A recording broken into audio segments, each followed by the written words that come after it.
welcome back to another episode of the Canadian Watch Monkey. And today we'll be talking about my latest purchase, the Christopher Ward c63 Sealander. And if you're not familiar with the Omega Aquaterra, then that's kind of where the likeness comes from, even the name. Aquaterra, Sealander, kind of means the same thing, just in case you didn't know. But anyway, I was looking at a couple watches. I've got the list here. One was the Tissot Gentleman's 80 Powermatic, which is a very similar looking watch. A little bit more, I would say, dressy, whereas the C63 is a little bit more sporty. The other one that I really like, of course, is the Omega Aquaterra. Just a fantastic watch. And even another nicer watch, I guess you can call, was the Rolex Explorer. And of course, everyone knows about the Tiffany blue that just kind of blew up the internet and gone sky high in price.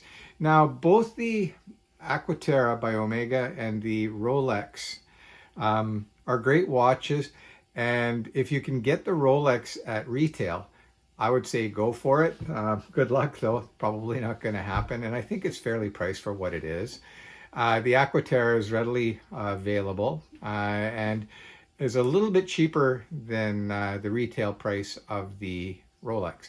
But anyway, let's not get into that. That's not what you're here for. You're here to find out a little bit more about the Sealander by Christopher Ward. All I can tell you is it is a great watch. Christopher Ward has fast become one of my favorite brands. Another brand that I really like is Hamilton and Zinn and Nomos. Those are a few brands that if you're getting into watches and are in that mid-tier, those are really great brands and strong value, especially if you can find them used. Now, how I wound up with the C63 was that a member of one of the Facebook groups, Canadian Watch Exchange, had one posted there at a very reasonable price, and he was looking to possibly trade, and I had a Hamilton that he was interested in. I was going to trade my Hamilton plus a couple $100, and we were going to do the trade. I texted him back saying, hey, you know what? Do you want to just sell it cash outright? We kind of negotiated back and forth, and we agreed on what I think was a great price of 550 Canadian dollars, and that included shipping from, where the heck was it now? I think it was something like Calgary or something. It wasn't very far away, but yeah, so he included the shipping, got the watch, and I'm very pleased with it. I'll be turning the camera around very, very shortly so you can actually take a look. Now, the only thing that I wish that the watch would have come with was the stainless steel bracelet. This one came on leather. And this is one watch, if you're going to purchase, try get it on the bracelet. It's that good. But to buy the bracelet after the fact is stupid expensive. Christopher Ward is charging about $270 Canadian for a stainless steel bracelet. Granted, it's a very, very good bracelet. There's no doubt about that. But at $270 for the bracelet, considering I paid $550 for the watch on leather, just didn't make any sense. So I looked into some aftermarket alternatives for the bracelet. Actually, I got it written down here. If you go to watchgecko.com, they've got an alternative bracelet that looks really good. It's not a Christopher Ward bracelet, but I think I think it came out to about $60 all in, shipped. It's a great alternative, and it looks good. So anyway, let's flip the camera around and get into the Christopher Ward C63 Sealander.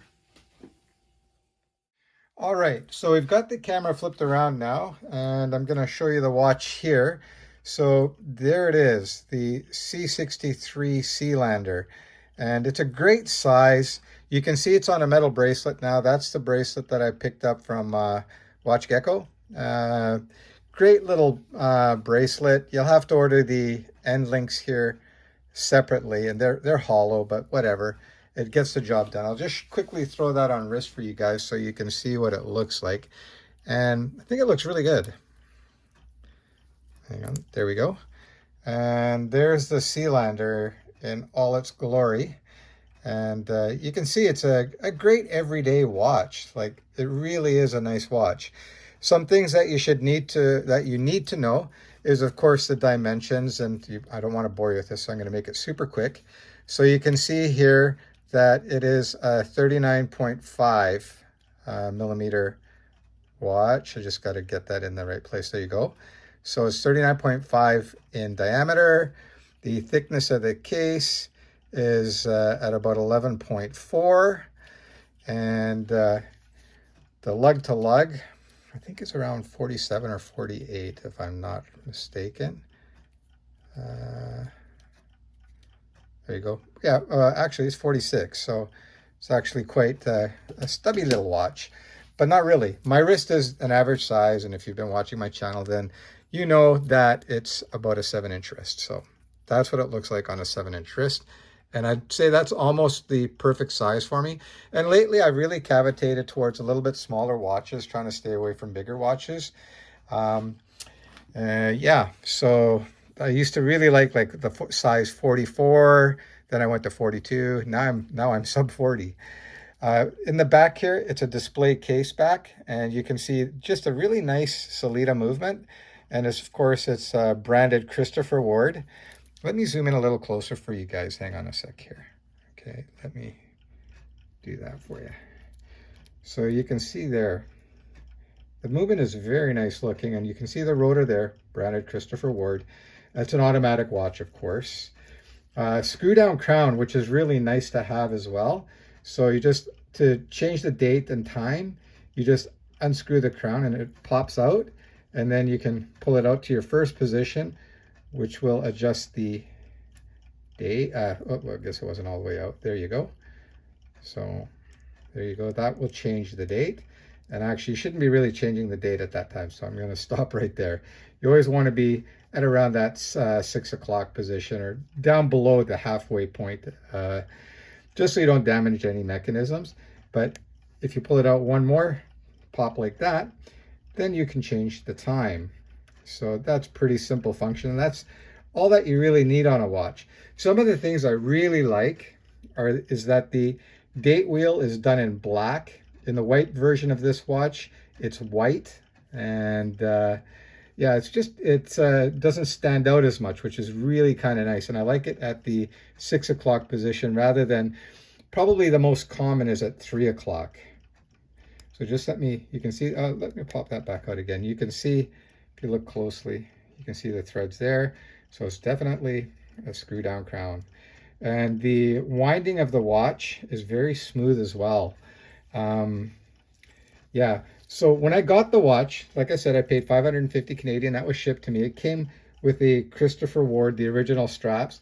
And I'll give you an idea what it looked like when it's on a strap. And to me, it just doesn't look the same. And you can see on the leather strap there, that's what it would look like. And I got aftermarket strap by Blue Shark. If you don't know about Blue Shark, they make some really cool straps. I'm a big fan of this particular one, which is the nylon quick change, I think they call it. And you can see that actually matches the watch beautifully. But again, I like the stainless steel. And the stainless steel is a very good quality. And again, it's using the light catcher case. You can see here the bracelet isn't 100% match. You can see a little bit of wiggle there. So, not a lot, but a little bit. It's not quite sitting flush. When it's on wrist, it does sit flush. But when it's kind of sitting loose like this, it's not. So that's it for the review. That's the C63. I think it's a great looking watch. What do you guys think? Please leave a comment below. Do you think I should have got the white dial? Anyway, like I said, I picked it up used, 550 bucks, like new, really in beautiful condition.